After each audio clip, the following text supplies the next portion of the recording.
Welcome back to the SLA channel. This is probably one of my most requested videos. I have in front of me here the big three. These are the three most popular LCD SLA printers in the United States market anyway, by sales volume. We have the Anycubic Photon. I also have the Photon S here. I'm kind of including that, kind of not. We'll talk about that later. They're very different machines, even though they look very similar. I have the Elegoo Mars, and then I have the EPAX X1. We're going to go over all these machines and kind of go over some of the ups and downs and differences between them. Funny thing is, there's actually more similarities between these machines, maybe with the exception of this guy. This guy's kind of the black sheep. But you take these three machines, they're actually really similar to each other, and we'll take a look at that. There's a lot almost identical about these three machines. Even this fourth one shares a lot of the same things. Let's go over the price points real quick on these, just so we have an idea where we're starting at. Least expensive one on the table, at least right now, is the Anycubic Photon. Right now, Amazon price on the Photon runs around $269 with the coupon. The regular retail is $299. The Photon S is a bit more expensive.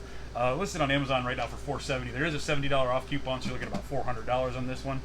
The Elegoo Mars right now, current price on Amazon is $279. It was on sale last month and the month before that for $249, but they did bring the price back up to $279. Still not even close to what it was before. Before that it was $349, so they've dropped this one quite a bit. Then you have the EPAX X1, which has recently been dropped from $499 to $399. So you're looking anywhere from $269 to $400 for any of these models, which actually, in the big scheme of things, especially as far as SLA printers goes, that's really affordable. If you compare that to a few years ago, you wouldn't touch anything for anywhere near that. It's just crazy what the prices have done, especially in the past two months or so. There's a real price war kind of initiated by Elegoo. When they dropped the price theirs to $249, everybody else's prices start coming down to compete. So I guess we have Elegoo to thank for that. So we're going to go over these models a little bit. First of all, let's go over the similarities. The first thing on these that is really similar is the build volume. For all practical purposes, they have the exact same build volume. The build volume on these machines is represented by this block here. And it's 115 by 65 by 155 millimeters. So you got 115, 65, and then 155 on the Z. I say about the same size because there's a couple little differences here. The Photon S is advertised as having a little bit more Z height. It says it has a 165 millimeter Z height. Don't have a block printed for that one, but envision another 10 millimeters on there. And then the Elegoo Mars, represented by this block here, has a slightly wider and slightly longer build plate. They list this as having 120 by 68 by 155 build volume. So it's slightly bigger, at least on paper, but it's a negligible amount. It's not an amount you're going to notice. It's not a real sales point for the printer. You're not going to say, oh, I got to have the Mars because it's got a bigger build volume. It's not enough to make that big of a difference. They're very similar in that they use a lot of the same parts, including the LCD screen. They all have the 2560 by 1440 HD LCD screen inside there. It's all the same, basically interchangeable between the units. But you can buy one that's intended for this unit and put it in the EPAX, and buy one for the EPAX and put it in this unit. They're all the same. Where they do have some, you start getting into some differences, are going to be the power. The LED power. This is the lowest power at 20. It's rated at 25 watts. Right now, the highest power one up here is the Photon S, which is rated at 50 watts, followed by the EPAX, which is rated at 40 watts. Now, I'm not really sure. I couldn't find any official documentation from Elegoo about the power rating on the Mars, but it's somewhere between the EPAX and the Photon because the exposure times are somewhere between the two. Usually when I'm doing an exposure test on the Mars, what I do is I take a photon exposure and I'll just add a little bit to it. If you got 8-second exposure time already tested for the Photon, you add maybe 2 seconds to it and try that out on the Mars, and it's usually fairly close. Depending on the resin, you may have to add or subtract a little bit, but that generally gets you fairly close. So if I had to hazard a guess, I'd say this is somewhere in the 30 to 35 watt, but there again, that's just a guess. I'll try to get a confirmation of that from Elegoo as soon as I can. So that's kind of the similarities between them. I want to take a little bit closer, more in-depth look at each individual printer, and we'll do that in a second here. And then as soon as we're done with that, we'll kind of wrap it up, and we'll discuss, you know, why you would choose one over the other and what kind of the best deal is going on these printers right now. The first machine we're going to look at today is the Photon. This is the Anycubic Photon. Of course, this is the original or the classic, whichever you want to call it. Basically, one of the first really affordable home SLA printers, and it's one of the most popular ones now. I'll tell you, the biggest thing it's got going for it is the fact that there's over 100,000 of them out there, and there's a ton of third-party support. There's groups like the Photonsters on Facebook that just have an incredible amount of support if you're having troubleshooting issues, whatever, they can help you on there. The other thing is they've created a lot of upgrades for it. There's upgrades available, you know, on the Photonsters GitHub site. You know, software upgrades to the user interface, all kinds of stuff on there. So it's got really, really good support. People have it's a pretty good machine right out of the box. I had some issues with a few of mine. When they first came, I had some things that had to be fixed on them, had to be resolved. But once I got them fixed, it's been a good, solid printer. I never really had a problem with it that I didn't cause. You know, failed prints have been my fault once I got the kinks worked out in the system. Let's go over the machine itself. Of course, you got the 2.5-inch color LCD touchscreen. We'll turn that on in a minute so you can take a look at it. On the Photon, on-off switch, USB on the side. Power jacks in the back, along with your vent there. Carry handles on the sides. Notice one thing, original Photon's in a metal case, stamped steel case. Pretty solid, good construction, feels solid. Your build plate on here. Now, one modification I did have to make to mine, I had to sand my build plate down because when I first got it, this wasn't level, and that caused all kinds of issues. I just could not get a print to stick no matter what. Some prints would stick that were printing that just utilized the center, but anything that went off of there would just fail every time. So I took it, checked the bottom, and the bottom of this plate was a little bit warped, so I did have to sand that flat. That's the reason that's been sanded on here. You have a single rail Z-axis, you know, obviously with your Z-screw. Pretty solid, you know. It's not a dual rail or a dual screw like some of the bigger units or some of the other units. We'll be looking at a couple of them that have dual rails, but really it seems to work okay. And then we've got our build plate itself has the ball and socket joint in here, and then you have a single screw to tighten it. That's how that works. Of course, this handle, the knob on here tightens it to the Z-axis. Resin vat. It's also machined aluminum like the rest of the printer. All the manufacturers have pretty much shied away from the a little stuck there, so I'm not gonna, there we go. It's got some clear resin in there right now still. I've got my gloves on while I'm handling these. These are all working printers. I mean, I obviously pulled them right out of the lab, and I haven't cleaned them up at all, so I'm wearing gloves just to keep the resin off my fingers. Obviously, you got your LCD screen there with the protective glass cover. The vent fan, a notorious vent fan. Really not required. All it really seems to do is spread the fumes out in your room. A lot of people disable that. There again, that's another little tip you can pick up on the Photonsters page, is how to disable that in the software so it doesn't even turn on. That way it just won't spread the odor throughout the room. Some people put a filter on it. Really, I don't do either. My fan runs. It's a little loud, but not too bad. It's in a room with another, generally 16 other printers running, so I don't notice it too much. So that's the classic Photon. Let me move that out of the way here. You got the Photon S. Now, the Photon S supposedly was an upgrade to the Photon, but a lot of people didn't consider it an upgrade. It's not really just, you know, the original Photon with some parts improved and some other things. It's a whole different machine. It's got a different control board. May or may not be a problem, except for the control board that's in the Photon S is exclusive to Anycubic. It's their control board, uses their software, their firmware, their sliced files. That's it. So you're relying on Anycubic to update the firmware, Anycubic update all the technology involved in it. The other thing you're going to notice on the Photon S, the case is plastic, and it has a lot more, I guess, kind of a flimsy feel to it. The parts that are important like the Z-axis and all that stuff, they're metal. So the real important parts are all metal. VAT, everything else is metal. A lot of the parts are exactly the same as on the original Photon. One difference, the build plates on the Photon S come sanded already. So, you know, I guess they decided to go ahead and do that on the S. Probably were having, I know they had issues for a while with the production of those build plates. A lot of them were coming out warped a little bit, so evidently they decided with the S, just go ahead and sand them all.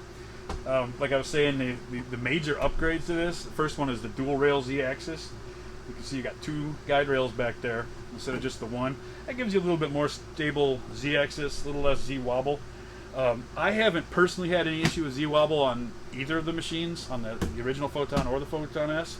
So, you know, to me, I guess, yeah, technically it's an improvement, but on my particular machine, I didn't need it.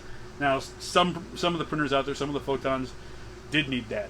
Some of them had some pretty bad Z-wobble problems, and you'd see that show up in your print. So, you know, to some, it's a pretty good improvement. Everything else is pretty much the same. You got your on-off switch in the same position, USB drive in the same position, and your power jack in the same position. To give you an idea what the screens look like on these, I'm going to go ahead and power it up.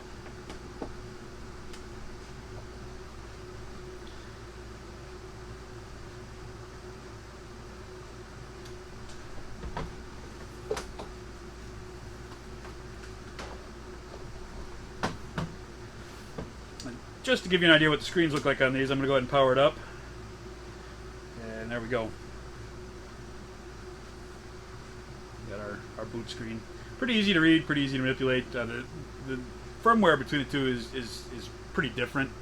You're probably going to be more familiar if you've done any SLA printing before and using Chidu box and a Chidu board. That firmware, that's what's used on the Photon, the original Photon. This is a proprietary setup for Photon S.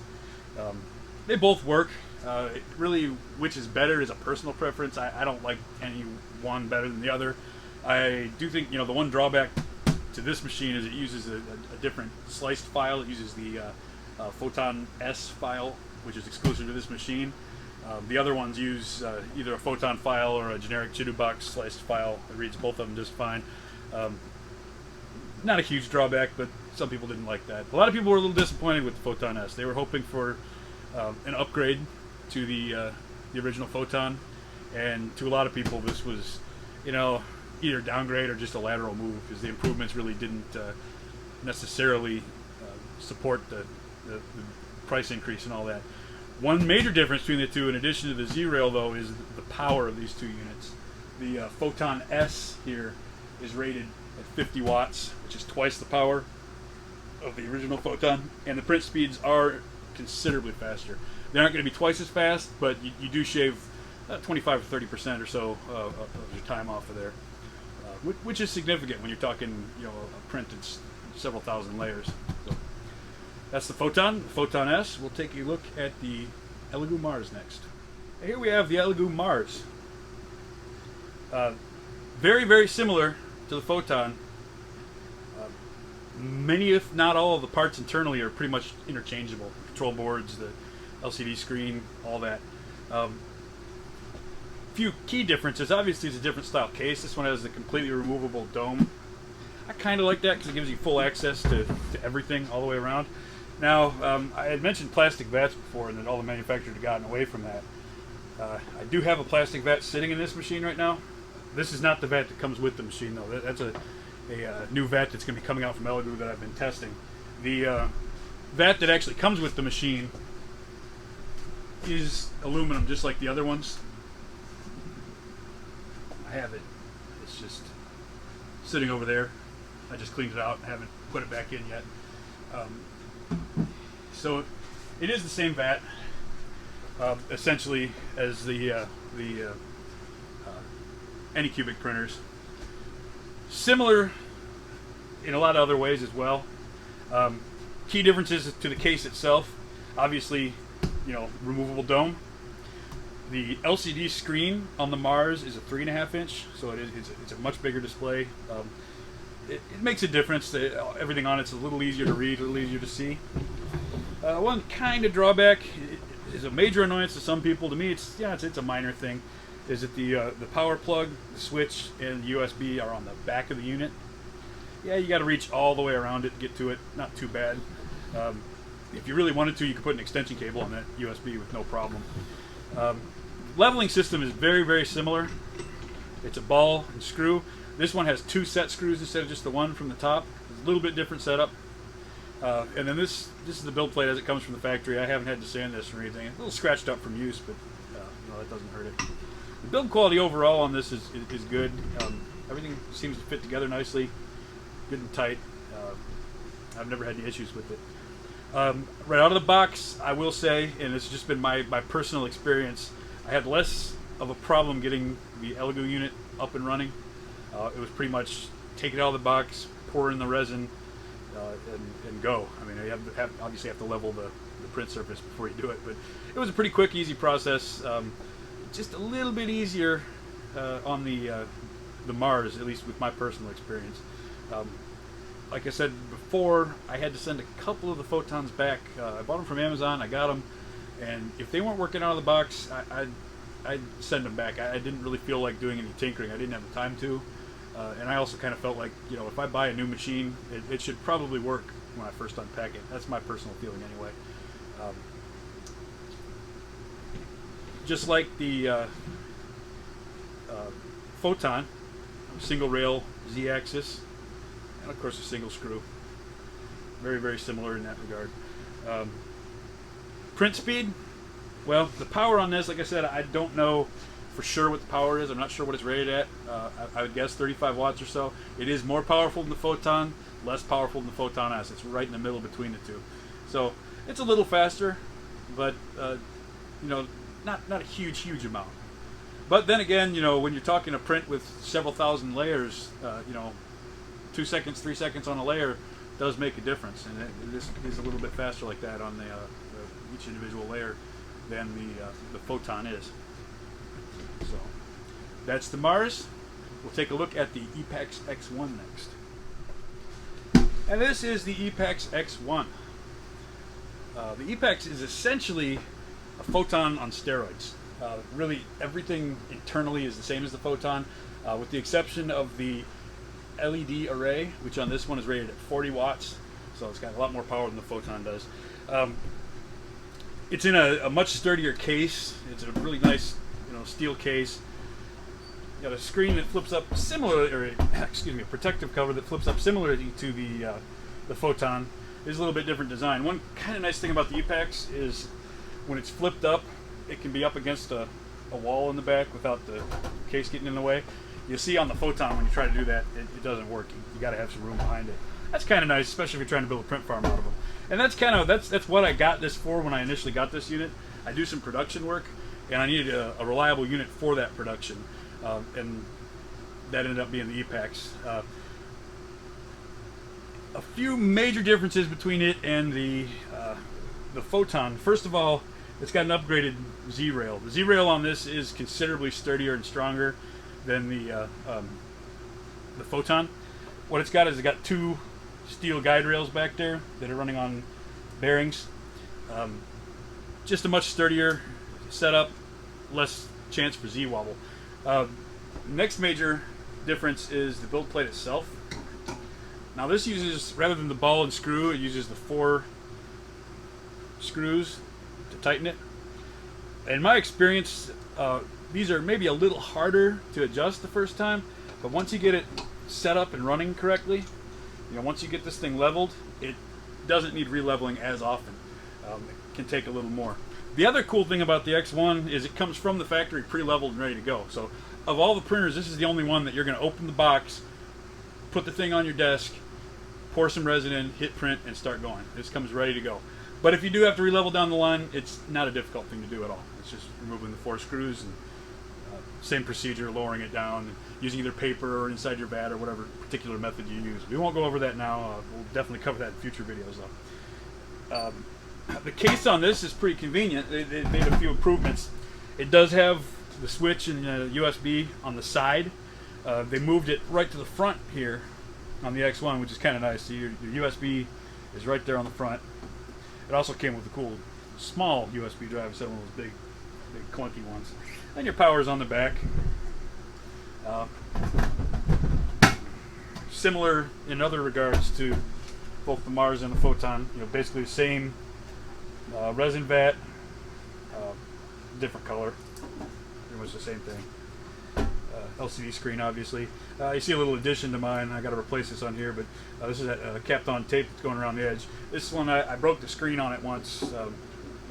I let some resin get down there and got between the FEP and the LCD screen, and when I went to take off the vat, it pulled the screen off with it. And speaking of FEP, that's the other thing I should mention about this. This one does not actually have FEP in it. It has what EPAX calls a non-FEP. I don't know what it is, obviously, other than that it is not FEP, but it seems to work a little better than the FEP does. Lasts a little longer, has a little less stick. EPAX markets it quite a bit. EPAX sells it separately, and it does fit in all the other printers. I have it in several of my other printers and tend to like it. It's a little bit more expensive than the regular FEP, but I think for the extra time you get out of it, it seems to be worthwhile. So there we have it. We've got the 3 most popular printers on the US market. Now let's go back and take a look at all 3 of them together again and discuss why we should maybe choose one over the other. Alright, so hopefully that condensed overview there of these printers gave you an idea of some of the similarities and differences between the machines and individual features of each machine. As I mentioned earlier in the video, there's probably a lot more similarities between them than there are differences, and kind of the funny thing is that the 2 that are the most different are the 2 from the same company. So that leaves us with the big question: which one is the best? Which one do we buy? Well, there's no real good answer to that. First of all, I'm going to give you the good news. The good news is it doesn't matter which one of these you buy. Every single one of these is going to give you good prints. It's going to give you good results. If you get it set up right, you get it leveled correctly, you're going to be fine. I did have some issues, as I mentioned, with Photon when I first got it. I was able to fix them easily. Once I got them fixed, I've had nothing but good prints off of this machine, provided I provided it with good files to print. Your print failures are usually not going to be a result of the machine. It's generally a result of the user. Yeah, you do get some bad machines, you have some failures here and there, but for the most part, if you slice a good file with good supports, it's going to print fine. The difficult part of SLA printing is going to be not the actual printing, but the preparation of everything for the printing. Getting the resin ready, getting all that going good, and then obviously slicing your file, going from that actual STL file to the whatever file format the printer reads, and then getting it to the printer and getting it printed. That's the hard part, not the printing itself. So, what criteria can we possibly use to decide which of these is the one to buy? Well, I'd like to say, hey, we'll just use the one that prints the best, but the fact is, they all pretty much print the same. They got the same LCD screens on them.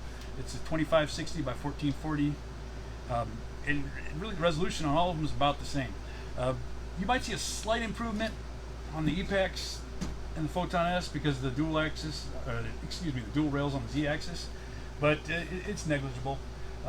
Unless you get one that's got, if you get one of these, the Mars or the Photon that's got a really wonky Z-axis for some reason, has a real bad wobble, then you might see a difference. But that's a problem. That's not a normal thing with the printer.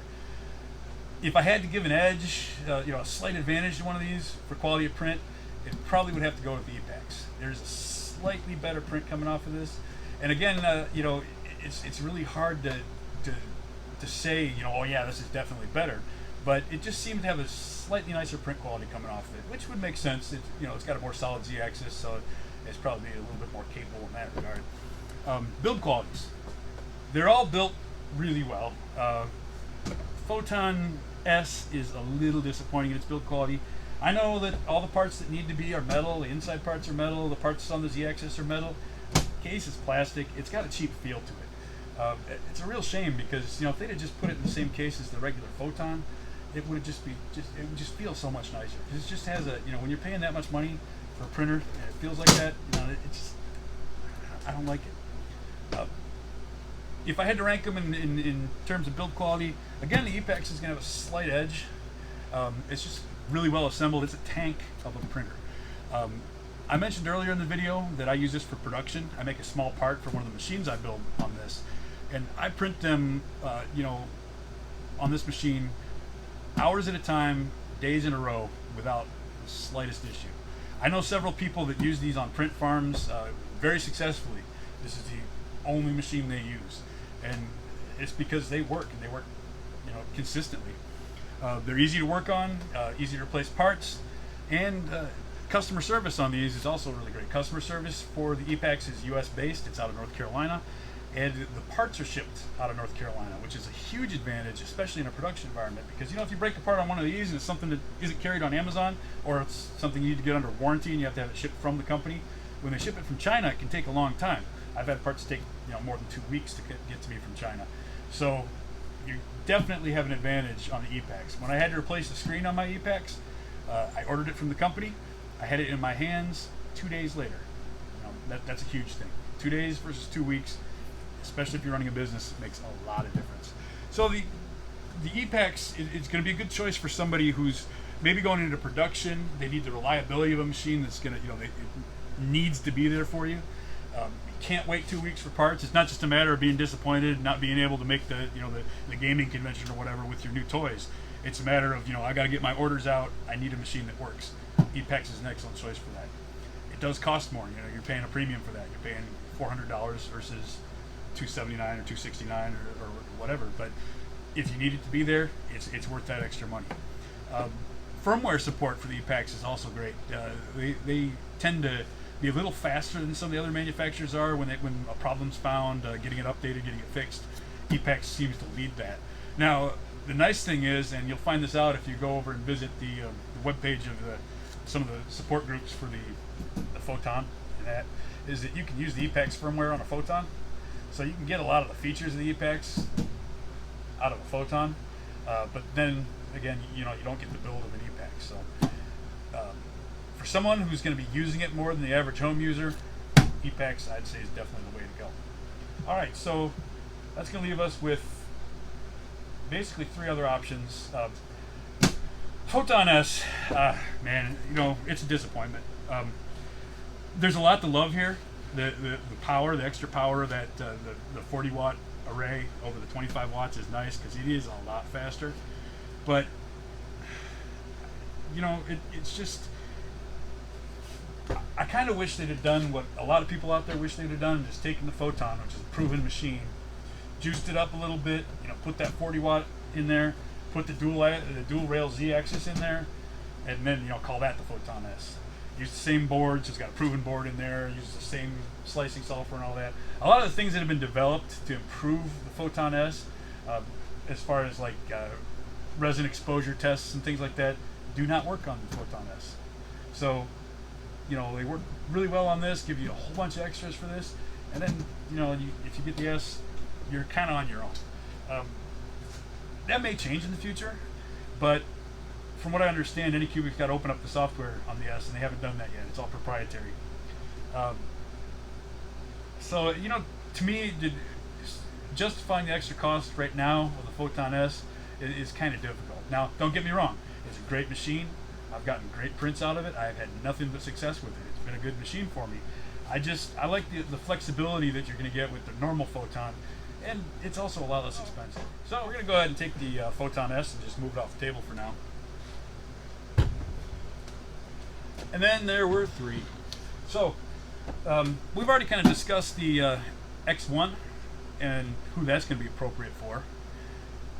So now we got 2 of them left here on the table. We've got the Mars and the Photon. Now, this is probably the question that comes up the most right now when people ask me a question. I want to buy my first SLA printer. Should I buy an Anycubic Photon or the Elegoo Mars? I wish I could tell you in no uncertain terms, you should buy this one and here's why, or you should buy this one and here's why. But I can't do that because there's no real way to say that. A lot of it's going to come down to a personal preference. One would be the case.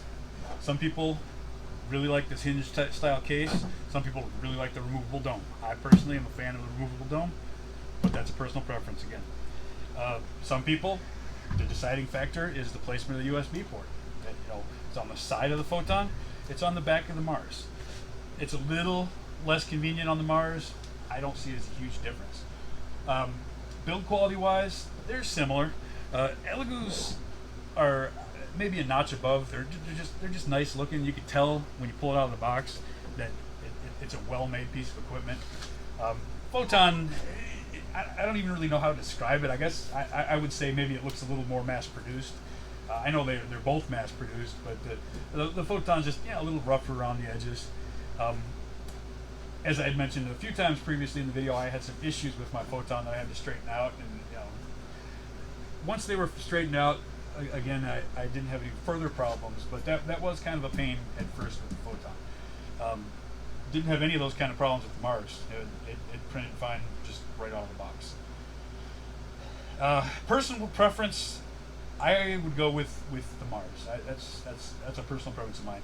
I can't even give you a really solid reason for that, other than if I have the two sitting side by side and I'm slicing a file for it, 9 times out of 10 I'm going to slice it for the Mars. It's probably it comes down to the speed. This is more powerful, therefore faster. It makes a difference. Photon, I'll tell you who this is great for. This is great for someone who likes to tinker with a machine.